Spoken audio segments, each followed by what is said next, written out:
Hi guys! Welcome back! So, ayun nga guys, for today's video, magpapagawa kami ng gate. Kasi yung mga gate dito guys, may mga takip. Yung gate namin, walang takip guys. Kitang-kita kami sa loob guys. Kitang-kita yung kalat namin sa loob.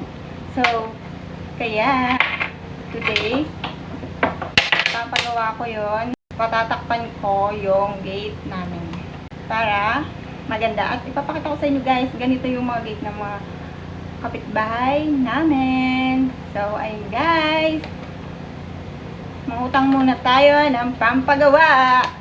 Bye! Papagawa kami ng gate ni Ella. Ayan po si Ella.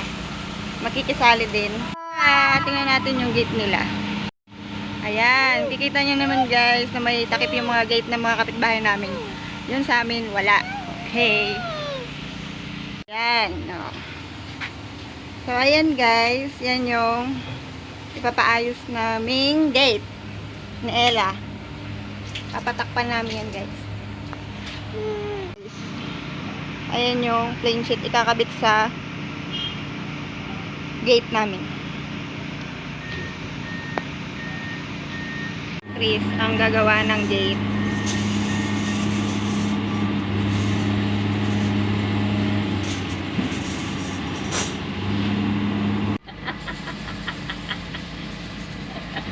Iyak-iyak nakakaya sa tawan nilo. Ganun, tiguan.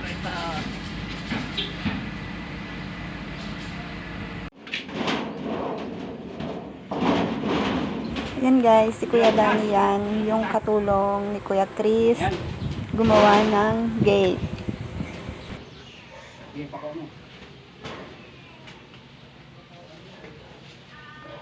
So, ayun guys, nakikita nyo, nagwi-welding na sila.